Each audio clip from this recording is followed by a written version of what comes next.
Hi everyone, Michelle Furrier here, Member of Parliament for People of Kawartha. Happy in between Christmas and New Year's, one of the most confusing and disorienting times of the year. Anyway, I hope you had a great Christmas. I hope it was a healthy time. You made memories. Like many families, as the joke says, putting the fun in dysfunction.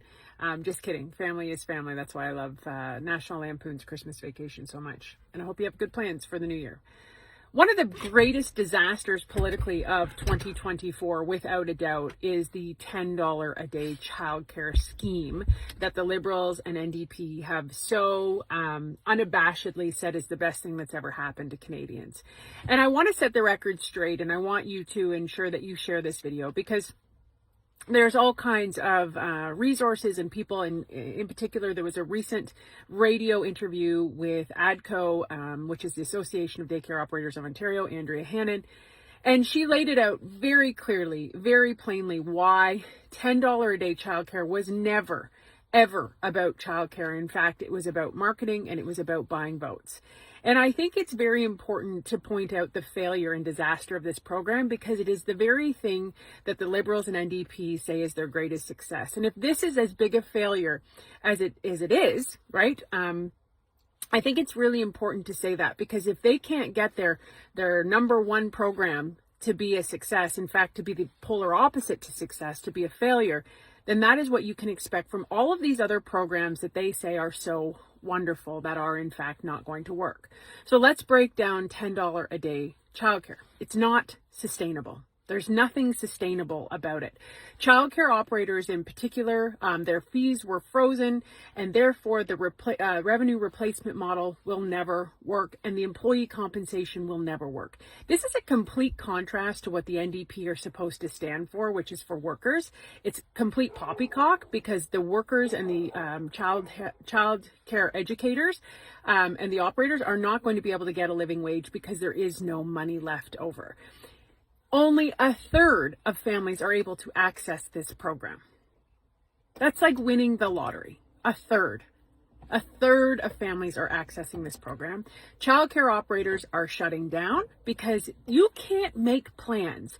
You can't run any operation, not for profit, either or, if you don't know where the money's coming from, because there's not enough money.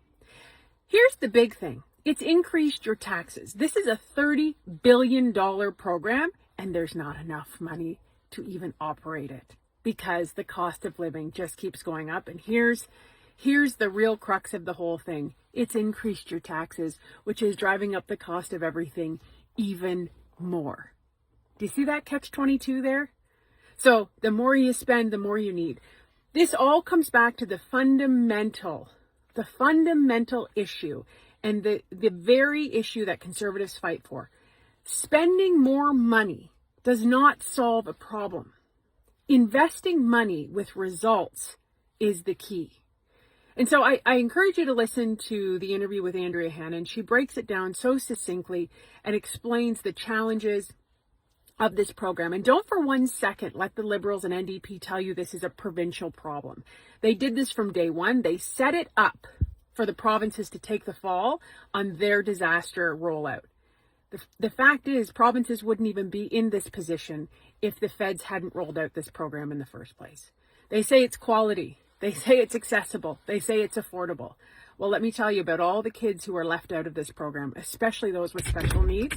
And the reality is this is not accessible at all if it doesn't exist. And it doesn't exist. And you're going to see more and more operators close down because of this disaster that they've done. They lied to you. This was never about childcare. It was about marketing and buying votes. And it is the undercurrent for how they operate every single file that they have. And that is why everything has been a disaster under the Liberals and the NDP. Do not let the NDP off the hook for this, because they are very, very responsible for this. So think about that. They don't know how to implement a program, and they have no incentive to ever make it fair. This was never fair for everyone. It was only for the people that they wanted to benefit, like every other program they have. Have a great day. We'll catch up later, but I think it's very important that we share this video, we talk about this, and call out what they've done, which is not be able to operate government effectively at all. In fact, they've made things far, far worse for Canadians.